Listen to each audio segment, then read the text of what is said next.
They're not, well. We. Oh.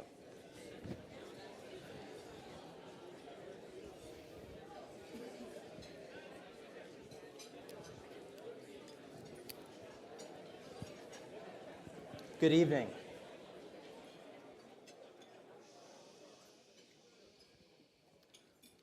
Good evening. My name is Anand Giridharadas. I'm a columnist for the New York Times, as well as a member of the incoming Henry Crown class. And I'm so new to the program that my class, unfortunately, has no name yet. So I'll be taking suggestions, actually, in the balcony after this. And it's a very special honor to be here, even before I've gone for the initiation, which starts next month. So thank you for that opportunity. If you look at Peter Riling in front of me, you will see, at first blush, a man who is slightly built, perpetually smiling, not subversive in any apparent way.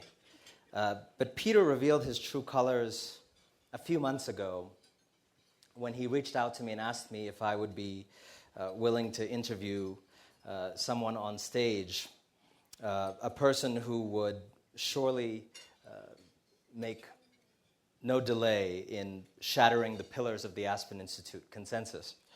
And so this was done with Peter's blessing, and I'm very delighted that he asked me to interview Eric Lee, who is a friend of mine and the one who nominated me for the Crown Fellowship. I want to begin, before we get into what I assume will be a controversial and rollicking conversation about China and democracy and that big bubble on the screen, with a story about how Eric and I came to be acquainted, because I think it's a story that actually tells you something a little bit larger about the changing shape of our world and what is not changing. We got to know each other because a little over a year ago, I wrote a column from a little inn in Maine about China. And the topic of the column was a growing number of discussions in the US suggesting that maybe the Chinese are not just an economic threat. Maybe they have some ideas, even political ideas, social ideas, to share with the world. And when you live in the country that calls itself the capital of the free world, that's a quite subversive thought, that the Chinese might have something to teach us in other ways. So I wrote that column, and as it happens, a very patriotic Chinese entrepreneur saw that column in the New York Times and circulated it among an intimate group of friends, which happened to be his Crown class. Some discussion ensued, and one of those members of his class is Omar Wasow, who is a friend of mine and a colleague of mine at Harvard. And so Omar passed it on to me that this article was now being talked about by this Chinese entrepreneur and this Aspen list. And eventually, when I went to China later that year to interview a bunch of people, I called Eric, and we ended up spending many hours discussing the questions that we're going to be talking about today. And much to my surprise, Eric nominated me for this fellowship. Now, why do I tell you this story? I think it has a moral buried in it about, as I say, what is and isn't moving in the world.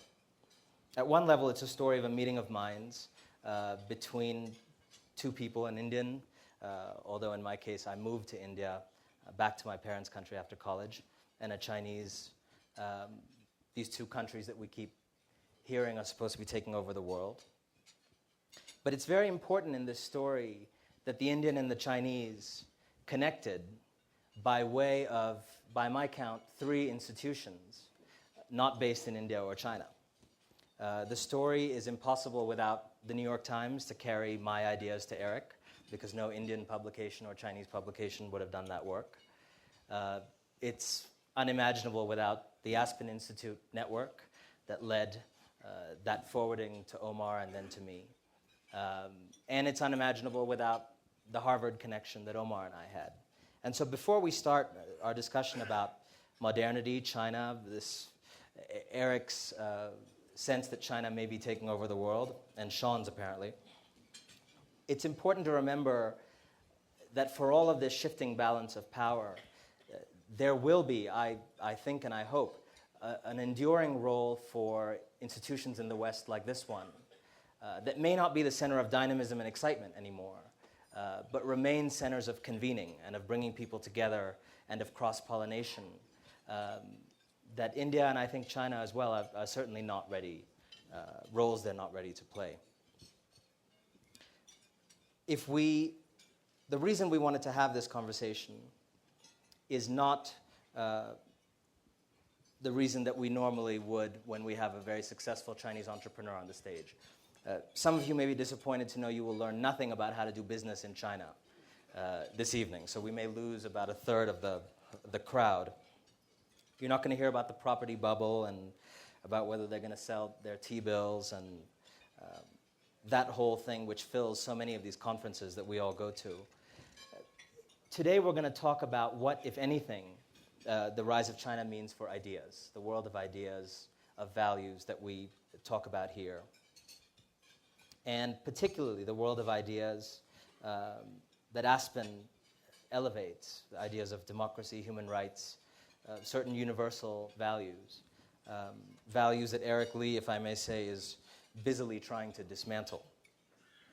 Eric has impressed me in our time knowing each other because he's a very daring, bold thinker, even though we disagree on a number of things. And I hope that whether or not you agree, your mind is slightly shaken up or reconfigured by the time you leave tonight. And I know for those of you who've been in seminars with Eric, that's already happened. I want to begin by asking you this. You grew up in China, came to America, and at that point your story was a familiar kind of American dream story. Worked your way into school here, worked for Ross Perot on his presidential campaign, unsuccessful.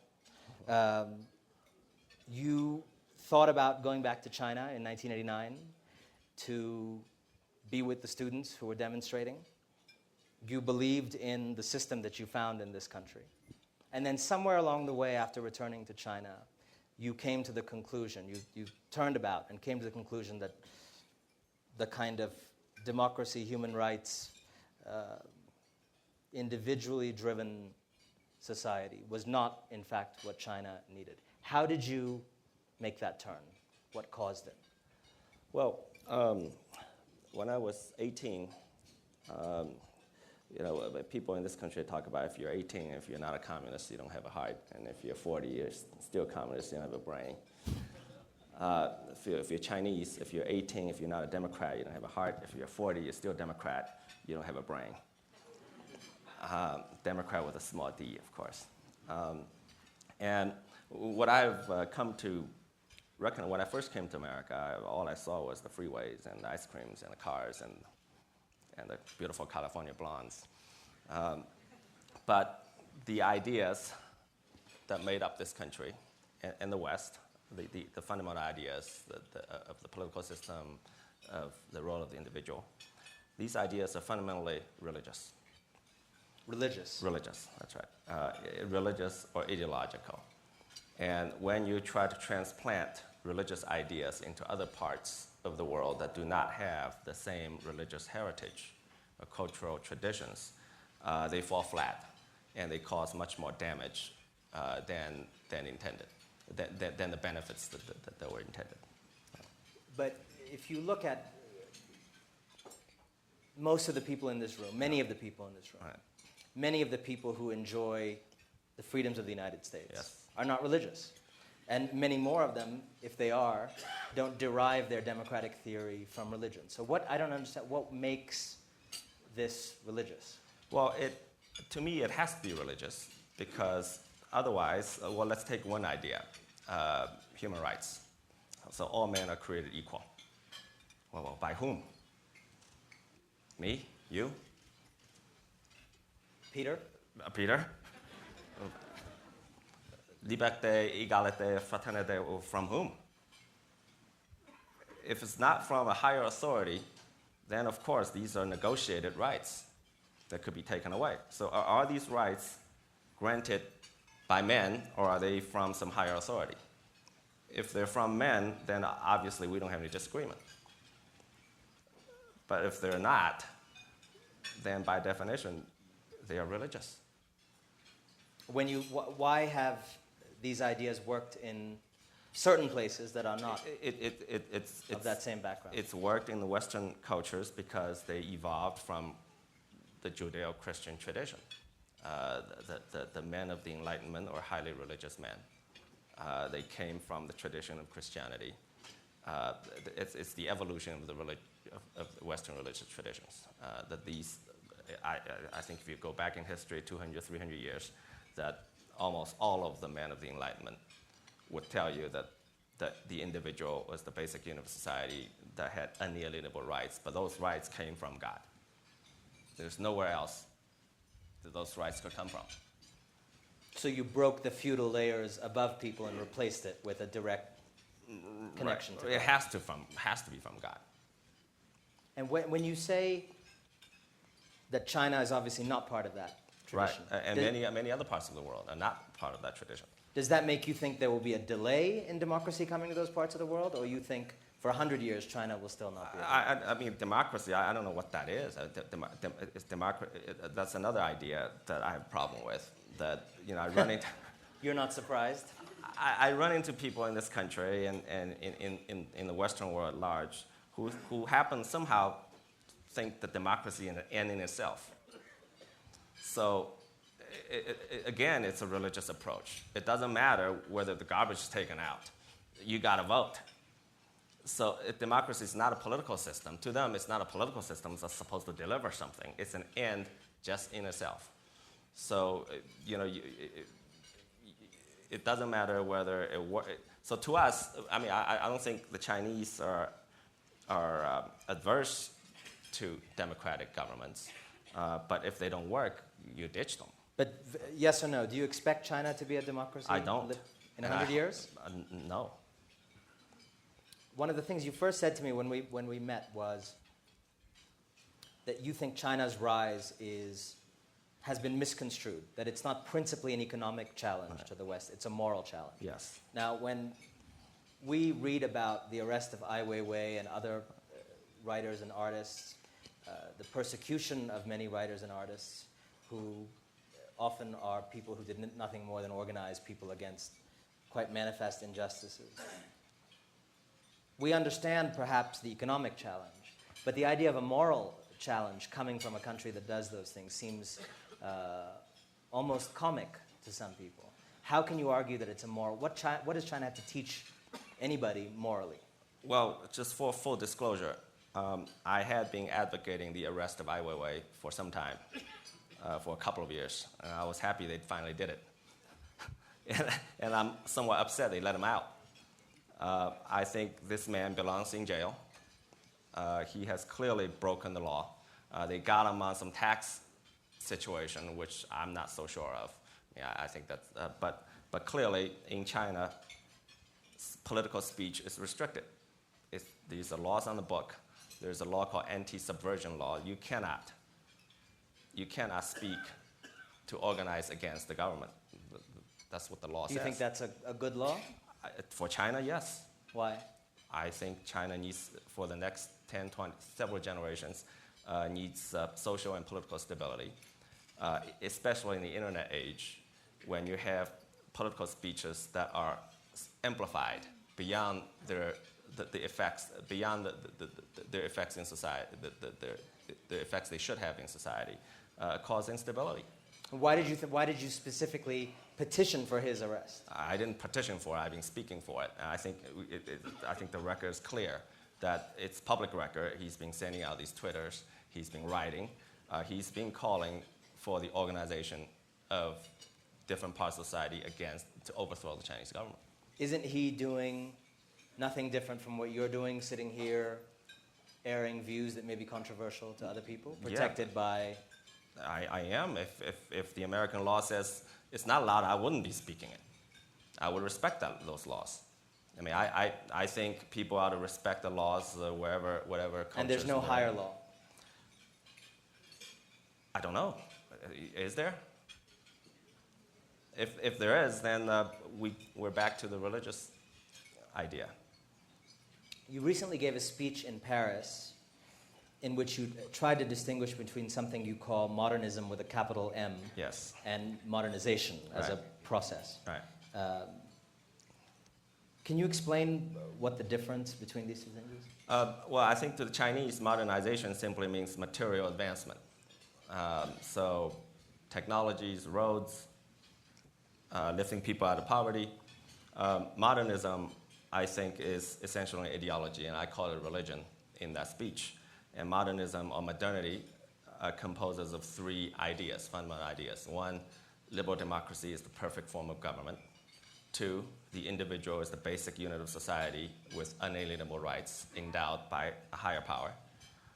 And three, capitalism is the only viable economic system. And these three ideas form this religion called modernity, or modernism with a big M.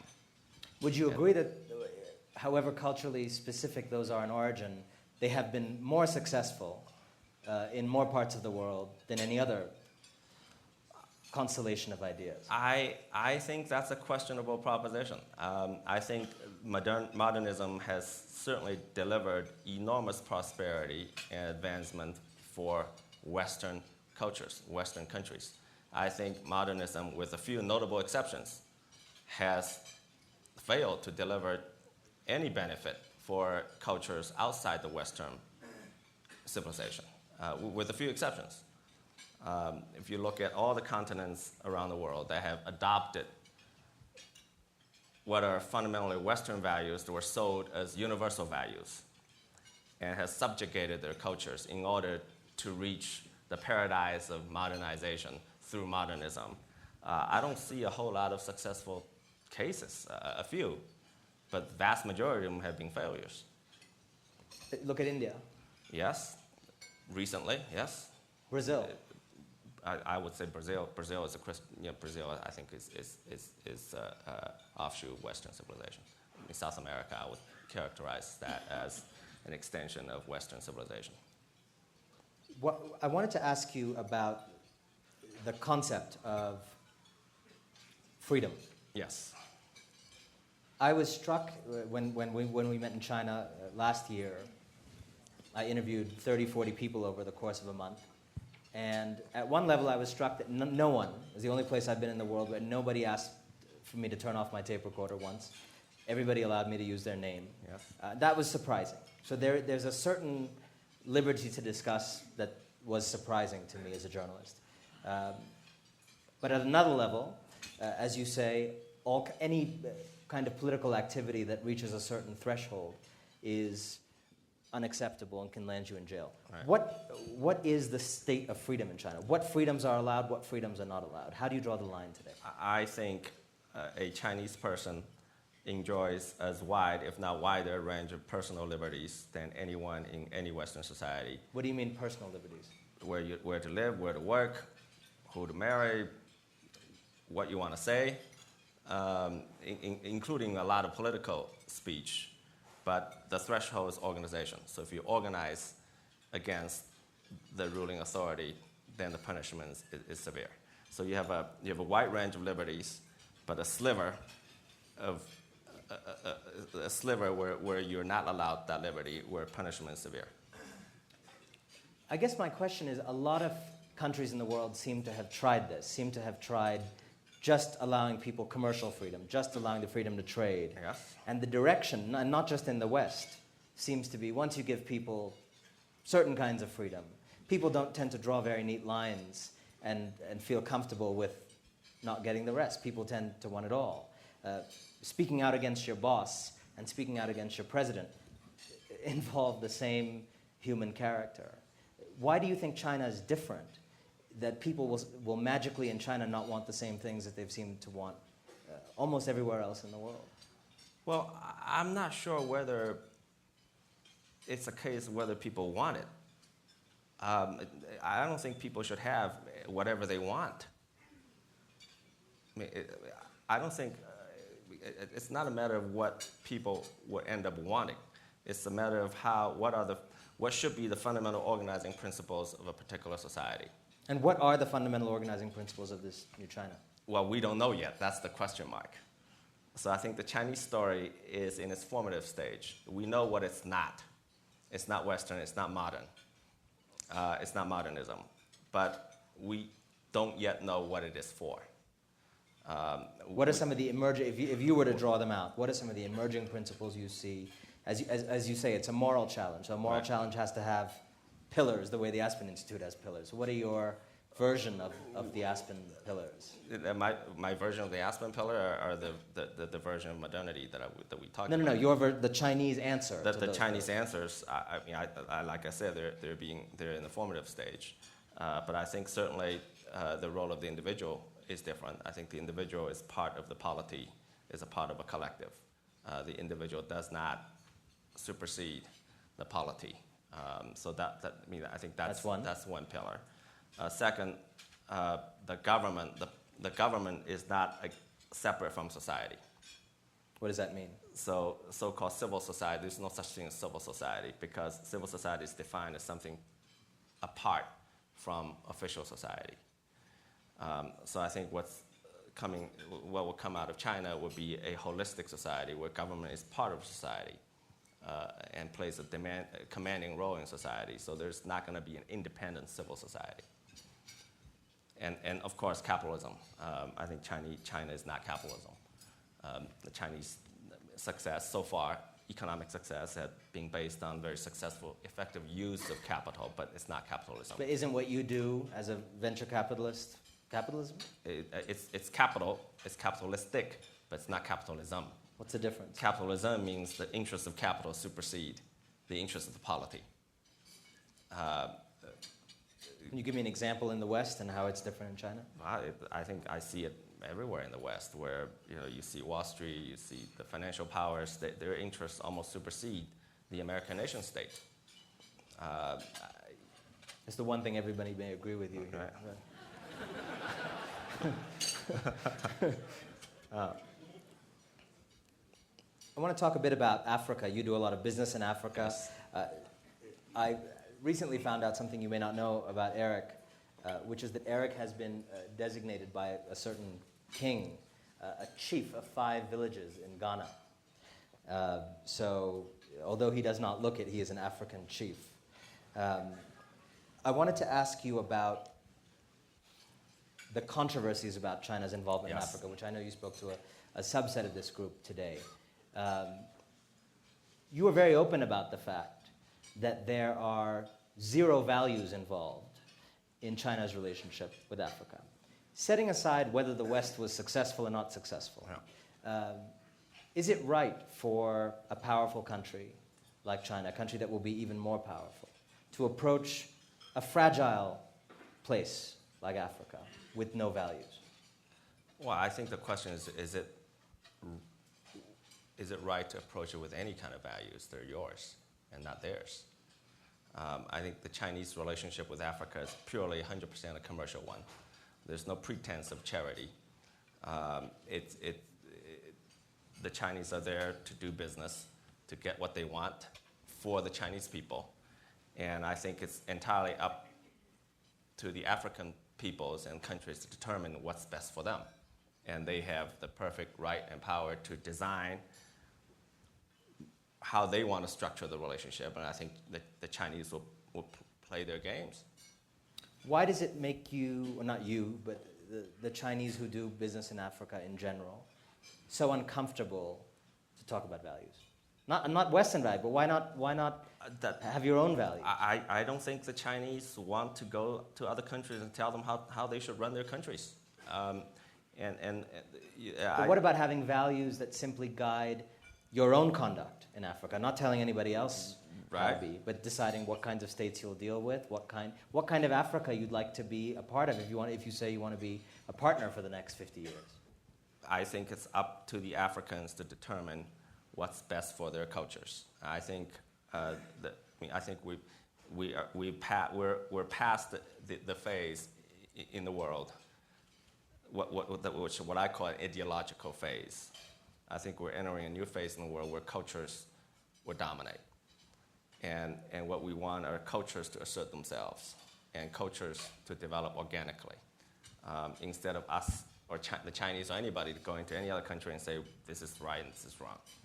So I understand that when it comes to saying you won't dictate you won't say we'll deal with this country because of this political system or that because of that. Let's take a very different case, which is when situations like genocide happen, when injustices of any number of varieties happen.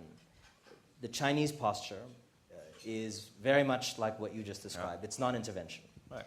Non-intervention is a fine policy when you're the fifth most powerful country in the world, the 10th most powerful country in the world.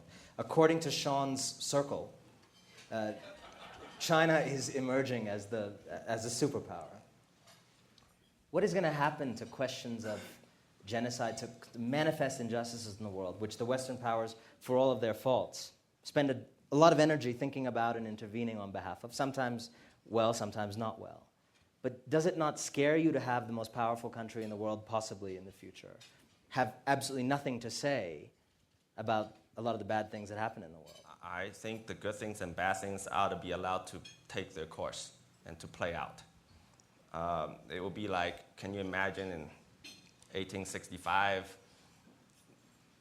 Robert E. Lee and Grant are getting ready to fight the decisive battle, and some United Nations envoy shows up and says, ceasefire. What's that going to happen? I think we ought to hold back. Remember how powerful you are. We ought to hold back and let the peoples of the world determine their own destinies. If there was a genocide in progress, an extreme genocide, China should not, in your opinion, get involved even if the facts were clear, something easily could be done? No. Do you have a sense of how that comes across to countries outside China? I do. Perhaps even this room. I do, but I think it's a tough decision. What kind of world does that lead to then? I think that's how the world has developed to this day. We're here. We're all here. Up until the Enlightenment, that's how the world has developed in the Middle Ages. Throughout thousands of years, the world has been running without a set of universal principles. And it's going to return to that if... I think so, yes. A lot of young people in China said to me, people not of your viewpoint, people more of a liberal viewpoint, said to me that even for them, their definition of the liberalism they'd like to see in China has much more to do with the rule of law and accountability and honesty and transparency than the act of voting. Right. Can you explain, this is again not your view necessarily, but the view of large numbers of young people in China. Why do you suspect their emphasis is in that camp rather than the other? Well, I think it's deep in Chinese tradition that the ruler ought to have the consent of the ruled. And that's a deeply held Confucian value. But what is consent? That's the question.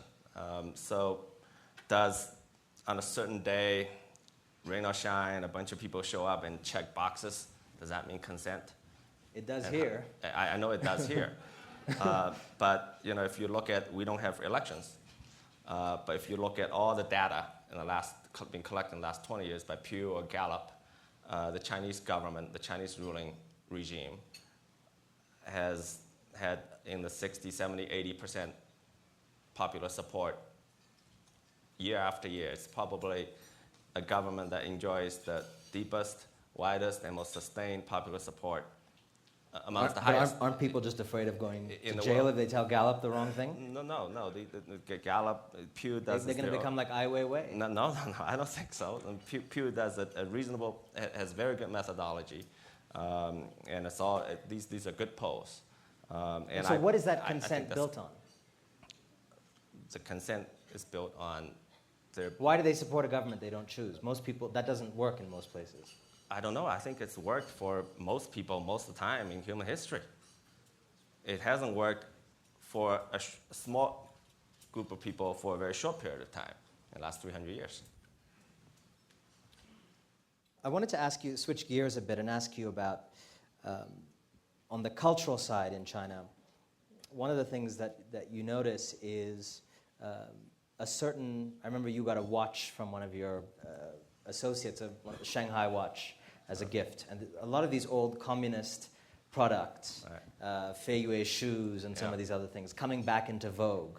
And a young generation removed from those earlier struggles, from the Cultural Revolution, etc., almost having a nostalgia for communist China and the communist phase. Does that disturb you? No. Why is that happening? Well, it's happening because it's a part of, I think it has, there's a big movement in the last year or two, it's called Seeing Red. So it's very popular, people are singing red songs. I think it's all healthy. I think it's, I think the Communist Revolution has done, in 60 years ago, the country was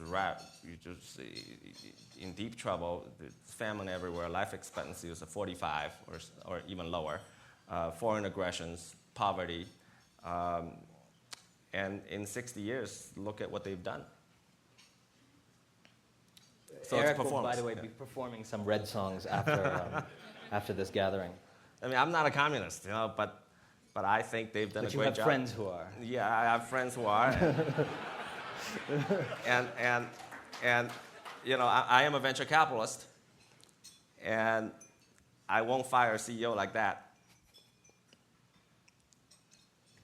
I wanted to switch gears a little bit before we open up to questions. Start getting your questions ready. I'm sure that won't be a problem soliciting reaction. I'll be hiding under the stage. I was struck by something that John Huntsman, the former U.S. ambassador to China, now a Republican candidate for president, the only one who seems to be not out of his mind on a number of issues. He was talking to the Wall Street Journal the other day, and he said something about his philosophy of governance that sounded to me like he'd drunk a bit of the Chinese Kool-Aid. And here's what he said. He said, I'm not quoting directly, but he said, what I want to do is be a pragmatic problem solver that instead of rolling out big policies across the country, tests things out in a few places, measures them, and then rolls them out. And this is exactly the language you hear when people in China describe the Chinese government's policy-making approach. Do you suspect that he has learned something from the Chinese that he wants to bring back to the U.S.? And if you say yes, you'll end his presidential chances tonight. So be cautious. I know John Huntsman. I've met him on a number of occasions when he was ambassador. I think he's a good man. Oops. But I think John is a very pragmatic man, and I think that's how the Chinese run their country. The communists run the country. It's called crossing the river by touching the feeling stones beneath you. So it's the opposite to an ideological approach. The ideological approach says you have an abstract model. What should work, what should not? What's right, what's wrong? And you go from there. The non-ideological, the pragmatic model means that you try this. If it works, you do a little bit more. If it doesn't, you change. I wanted to ask you about something that's very much on people's minds in the U.S. right now, which is this August debt ceiling deadline, and the very real possibility that although the Republicans and Democrats have learned to play golf together, they're unable to do anything else, and that the U.S. could default. What would that mean for China, and how do you interpret the larger inability of Washington to kind of function on an issue of such urgency? I hope they come together. I mean, there's just a lot of money involved. You're right, you're not a communist. And what's happened in the last 20, 30 years, essentially, is the Chinese are working their butt off, earning very little money, and lending whatever they earn back to the U.S. so they could buy their products. But in the process, we built up an industrial infrastructure, and that's what we got out of it. So even I think, to me, I think it's already been a profitable transaction. Final question from me before we go to the audience. One of the things that came up again and again in a lot of the seminars that we were all part of and I was part of this week is a certain questioning about what is the exact nature of this moment that America is in the middle of. Is this just, it's obviously a bad moment, but is it a 5-year bad moment, a kind of 50-year bad moment, or a 500-year bad moment? What I mean by that is this just a recession? Is this a kind of return to a slightly lower level of prosperity in which kind of the end of the post-World War II era? Or is this a much deeper decline of Western power, as you say? And you have a lot of people in this country speculating on all three of those levels. As you look at the American situation, the political situation, the situation of the economy, what's happening to the middle class, how do you interpret it? I mean, a weak America would not be very good for China either. A certain level of weakness would, but a profound level of weakness probably would not. How do you interpret where America's headed? I lived in America for 9 years, and I love Americans. I love this country. But what I see the problem in America with the rise of the West, or with the Chinese phenomena, is that globalization that's happened in the last 20 years in this country. Somehow the political systems in this country has allowed globalization to benefit, to bring enormous benefit to a very, very small group of people at the top. For example, the people in this room. Yeah, some of them, and the elites, and the vast majority of the people have not benefited, and in many ways their interests have been damaged. So we're going to have. I see this increasing disparity between the top, where they are making a lot of money out of running the world, running this financial infrastructure that covers the globe, and the interest of capital supersedes the interest of the nation state, of the American polity. And jobs moving overseas, so they don't really care. But the middle class is hurting. And that's where I see that the big issue is in America. All right. Now anybody who cares about democracy or human rights can stand up and ask Eric a question. What? And by the way, Daley, I'm wearing this Nigerian shirt for you. We made a deal.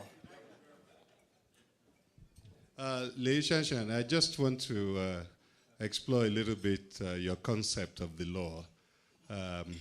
In relation to Ai Weiwei, I think is when you mentioned that you were particularly angry at him because he had an obligation to obey the law. So, one, you do not believe in the concept of an unjust law, which was the basis of my bringing Cuban cigars into the United States.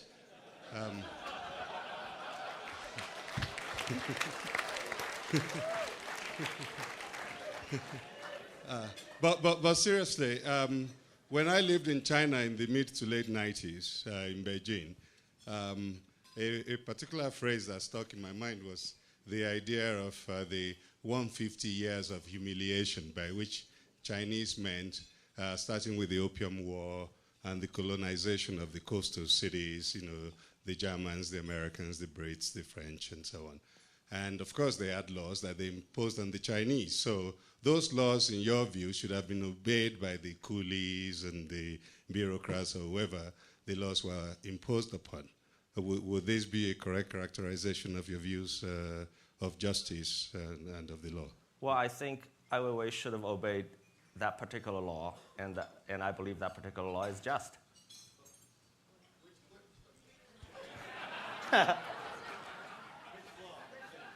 I'm sorry, I didn't quite understand. What I said was, I think the answers are yes and yes. I think Ai Weiwei should obey that particular law, and I think that particular law is just. And the Chinese, during the period, the 150 years of humiliation, should have obeyed that law, in which case the Chinese are completely wrong in regarding that period as a period of the oppression of Chinese people. Well, because they thought those laws were not just. Oh. So how do you choose which laws are just? I mean, Ai Weiwei believes the laws that he disobeyed are not just. And I believe it is just. In that case, this is a kind of thing that where you pick and choose which laws, just like me, right? You choose which laws to obey. I think, if that's your personal choice, of course. But if you choose to disobey a law, you ought to be held accountable to it. You should be willing to pay the Do you price. believe there is any law in China that is worthy of disobeying? Not at the moment, no.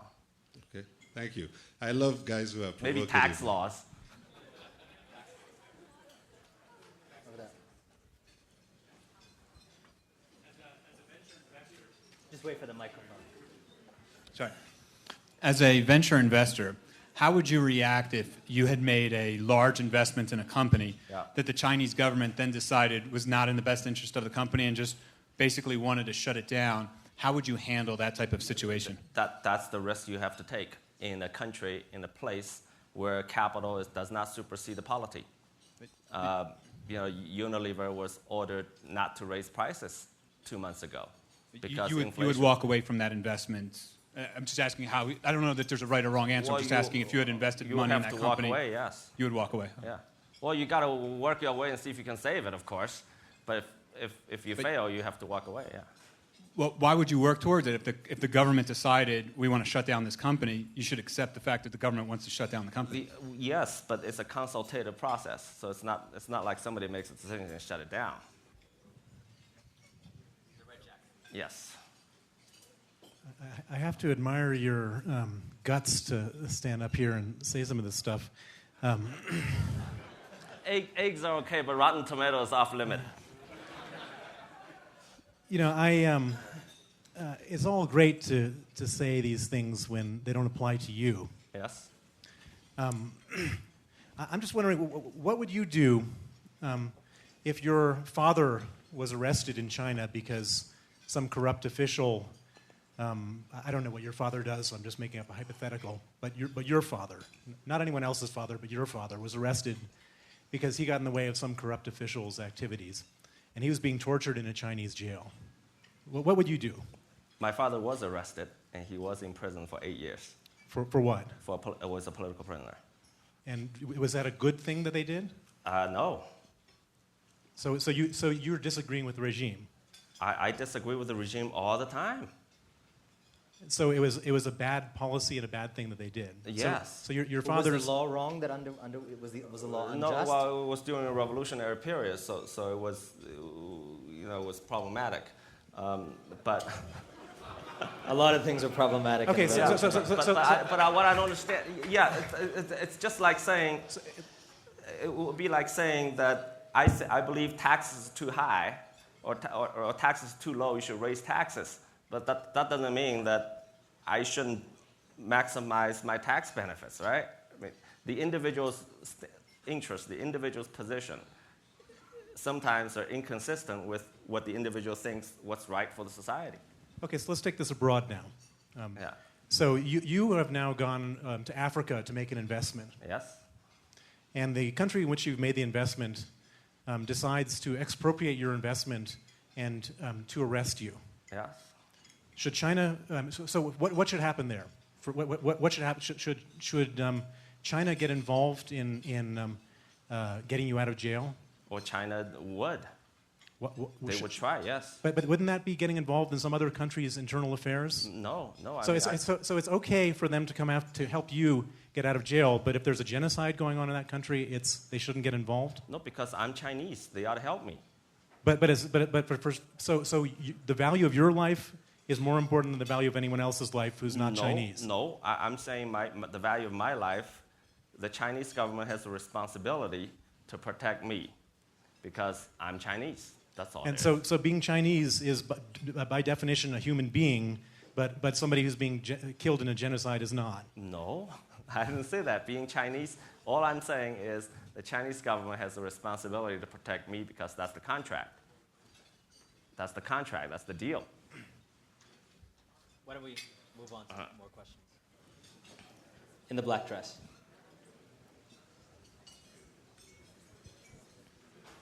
Chief Eric, welcome to round two. It's Nana Kwame Adam. Indeed. With two questions for you. First of all, as fellows, I think a lot of what we're trying to understand is who should make the laws, the government or the people? And a lot of what you explained today seems to be a little bit on the fence. and we obviously spoke about it in our last seminar. That's question one. Who should make the laws, the government or the people? The second question I'd like to ask you is a personal question as a venture capitalist. It seems as though your principles in investing are very capitalist, but you're still a Chinese national. And that's going to continue and grow, and we hope to see many more folks like yourself. But those conflicts mix, as we've heard by many of your comments tonight. Help us understand how you can be a capitalist in some degree. You stopped short of saying, yes, I want to generate capital, but still be a national. And they kind of, both questions intertwine, but help us understand both, please.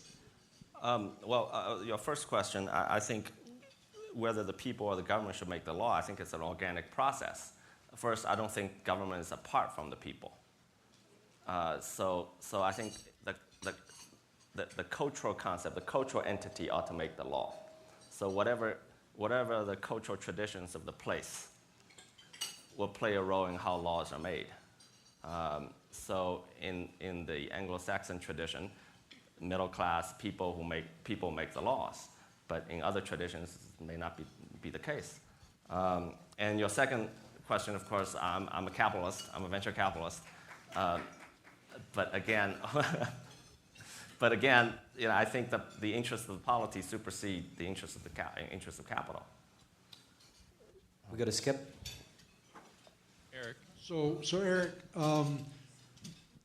you've been through 4 seminars at Aspen, right? Yeah. Yes. What impact has it made on you? What impact has those seminars made on you, besides the fact that you decided not to homeschool your daughter? Well, I think the impacts it made on me is that I think different cultures that are fundamentally different, hold fundamentally different values, can interact peacefully and can seek to understand each other, which is my hope.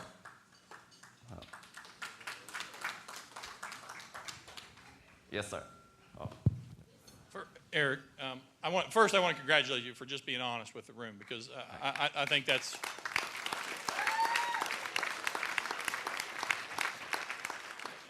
And I would say, as somebody from the Liberty Fellowship from the Deep South, that I agree with you with the Judeo-Christian underpinnings of modern democracy. I think that your intellectual argument is correct, except that it almost slipped by me because you said it's a negotiated agreement between the people and the government, and then you threw out an ideology on me called Confucianism, and that said that the people have to consent to be governed. And we both know that that's not where that actually ends in the Chinese world. So is there actually some ideology that you have to follow? Because it sounds to me like, as much as we're downplaying it, there is. And if so, what does that portend for the future of Chinese government? Yes. I think I wouldn't characterize that as an ideology. It is a Confucian value. It's a Confucian tradition that the ruler ought to have the consent of the ruled over a sustained period. And I think that's played out in Chinese history when rulers no longer have the consent of the ruled. They're being overthrown. That's how dynasties come and go. And I think in the current environment, the ruler has tremendous and deep consent of the ruled. So I think in the foreseeable future, the political system will be very stable. But if they lose the consent of the ruled, I think they will be in trouble. Share the view that you're very brave to be up there. And I think the one thing that there was maybe some consensus on here tonight was your definition of capitalism. And also when you said that globalization has only benefited 1% of the population. But I want to move away from the ideologies and perhaps get to the values, because I think there's a lot of values involved.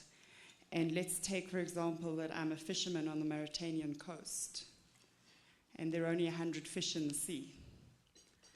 And the Mauritanian government is corrupt, so I don't think it necessarily is a government for the people. And this is not necessarily about standing passively by. That government has just given China a 25-year fishing license. Already, as the fishermen on that coast who I visited, there are barely any fish left. And the European trawlers have done the same. But I know in the case of Europe, we have some redress in terms of the European Parliament and lobbying in Europe. And I think for me, it's not a passive act. It's an active act.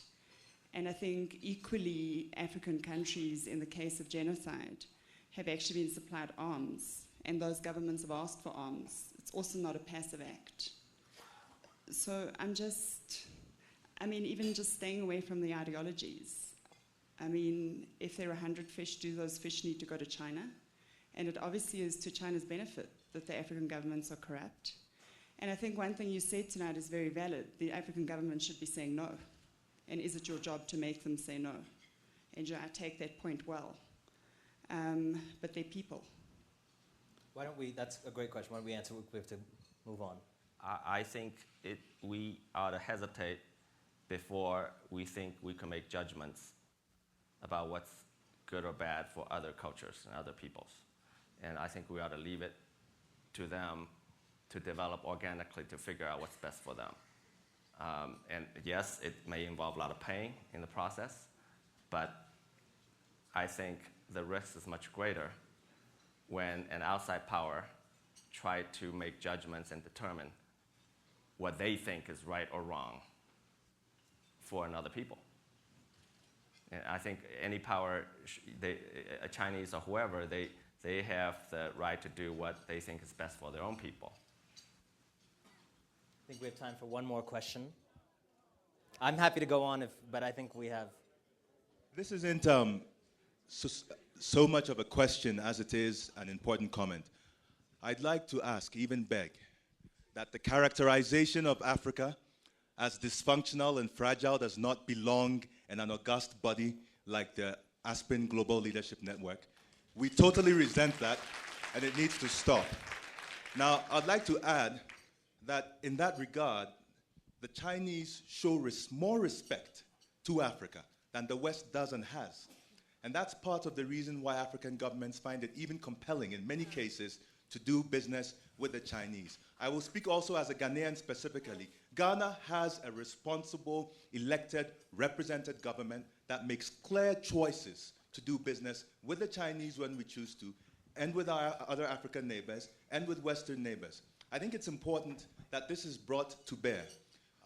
In a country like Ghana, we have chosen the systems that we've evolved from. We've written our constitution, we've rewritten it, and we're developing different amendments to it that suit our specific people, our culture, and our circumstances. I think it's important that these things come out. Sir, And we have a lot of people who want to ask thing- questions. Can you ask a short, one-sentence question to Eric? Where the question comes out of this is actually on the comment you made earlier about cultures working together.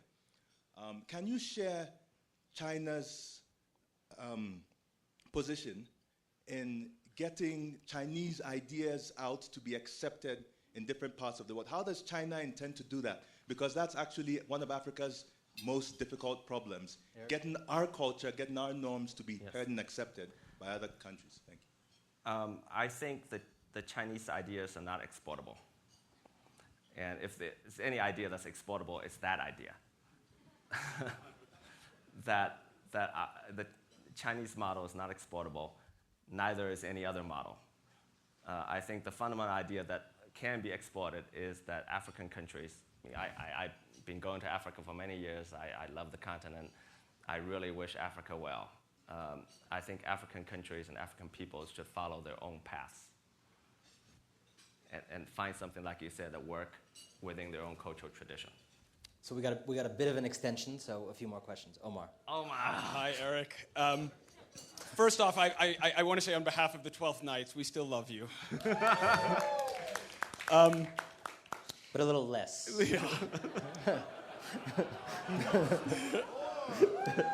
So I'm kind of a radical civil libertarian, and you know that we disagree on many of these commitments to human rights and to freedom and to democracy. But I've also learned a lot from you about the value of order, and you've really challenged my thinking about the importance of order in a society. And I also know, as Anand mentioned, that you have learned a lot from America. Yes. You were a student, and I wonder if you could talk a little bit more about what you've learned from America. I think what I've learned from America is the individual needs to be allowed room to develop. I came from a very traditional Chinese family. You study, there's a particular path to develop yourself, and it's sometimes it's stifling. So I think the Chinese cultures have a lot to learn from American cultures, where the individual is allowed more room to develop their unique characters instead of one set way of becoming a useful member of society. And where did that happen? Like, tell us a little bit about how you learned that. I see it. I mean, I went to Berkeley for This is being live streamed, so he meant for heck's sake. Tell us a little bit of a story. How did that evolution, as a human being, how did that happen for you? I tell you the truth, I was a trouble kid when I was growing up in China. I mean, I did okay, but I always resented this overbearing sort of family, and you gotta. This is 7 things you have to do. And when I came to America, I felt great. I felt so free. I was able to develop things that I didn't think that I was able to develop, like writing. So. Jamie. Thank you, Eric. I agree with you that both the people and the government of China deserve enormous credit for the rise of China over these last 30, 40, or however many years. And certainly all of us in this room and people around the world have a lot to learn from China, not only about hard work, but about communal values and even communal responsibility. Having said that, China didn't rise in and of itself. Right. It rose within an international context, and an international context that was in many ways established with the lead of the United States and with countries around the world, that was realized through the UN, through the Bretton Woods institutions, and there very much was a values underpinning of that system. And part of that is a recognition that absolute sovereignty is part of the problem. Part of that is recognizing that the world is interconnected, and that problems elsewhere, whether it's in Europe or the United States coming to the aid of China in the Second World War, or many other places, that these problems are deeply interconnected. And if we don't think of them in that way, we build a world that is extremely dangerous. And as I said, China's benefited... Can we go straight to the questions? Yes, I would say. So because China has risen in that system, it seems now, if you're saying that China doesn't have a moral value or a moral responsibility to export to the world, it seems that it puts that system that has allowed China to rise, that creates the opportunity for other countries to rise, enormously at risk. And so it seems to me China has 3 options. One is accept the system as it exists and work to support it. 2, to say we accept it, but there are these issues that need to be improved. Or 3, to say we have a better vision of a broader good for everybody. Here's what it is, and then we can have a discussion about that. But not doing any of those, as Anand said, it opens up a really dangerous possibility that China rises so rapidly without any kind of moral value. It breaks the system that allowed China to rise and doesn't that's allow anything right. to emerge in that place. Would you respond to that, please? I totally agree. I think that's the risk that we all face. That's the underlying big risk for our world in the next couple of generations, where you essentially have an incumbent order, an incumbent ideology that claims universality. So it has a singular vision for the future of all of mankind. It's exclusive. And then it doesn't allow pluralities. And then you have an ascendant sort of alternative, yet it's too afraid to tell its story, too afraid to come out and say this is what we're for, who is being exploiting the system to its own benefit, to its maximum benefit, but yet faced with really an overwhelming intolerance, I think, of the incumbent ideology. The incumbent ideology is extraordinarily intolerant because of the universality. Because the existing Western ideology is a universalist ideology. It makes universal claims. It says everyone in the world has to subscribe to this moral code, which is very powerful, but it makes any kind of ascendant ideas difficult to emerge. So that's actually the underlying risk. Our final question. So actually, that's a nice segue to my question. Western society and America itself has this notion of American exceptionalism, Western exceptionalism. And oftentimes it's mixed up in this whole notion of superiority, but definitely universality. Right. What is, do the Chinese have a notion of exceptionalism? And when you keep talking about the polity, what is the view, the Chinese's own view of that polity, especially when it comes into conflict with the priorities of other polities? I think that the Chinese do have a version of exceptionalism, except that it's the opposite kind of exceptionalism. The Western exceptionalism is about that exceptionalism to be universalized. And the Chinese exceptionalism is about each culture is unique, so they ought to be allowed to develop in their own ways. So to me, I call it two versions of globalization. So the Western version of globalization is based on universality or singularity. The word universal means one. And the Chinese version, I think, Chinese hope for globalization is a globalization based on pluralities. So there may be plural ideas on the organizing principles of human affairs. And different cultures ought to be allowed to organize themselves differently. Yes, and when they come to conflict, we have conflicts. Like we've had conflicts throughout human history. We have to, if we have good luck, we manage them. If we have bad luck, we have to fight it out. But Eric, can you just qualify? The Tibetans and the Uyghurs feel the same way? Do they agree with your view about the notion of the polity when they concur that the Communist Party has been advantageous to their own cultural and political development? They don't. They don't. I mean, they are. We always have a big problem when you have a nation state that has a dominant culture and have small minority ethnic cultures. That's not unique to China. It's happened throughout. Tragedies have happened throughout human history. Tragedies. I mean, in this country, I don't have to mention. I mean, when the Europeans showed up, there were about 23 million Native Americans, and today there are 800,000. And when the Chinese showed up in Tibet, I think the population was, I don't remember how many million, now since has doubled. So what's a genocide? Who's genociding whom? So there are different ways of looking at things. I'm not accusing anybody of genocide here. I'm just saying it's been a tragedy that's accompanied mankind throughout the existence of our species. That when you have a polity, within the polity, you have a dominant culture and you have minority ethnic cultures, and these cultures get trampled upon. And I don't think that problem has been solved. Well, I have to conclude and say that these are obviously conversations without end. There are very few places in the world where you can sit and say many of the things you have and be listened to respectfully. Very few places where people being served free-flowing wine agree to talk about human rights at 10 o'clock at night. And it was an honor to do this. And thank you all for your attention and your questions. Thank you. That's good.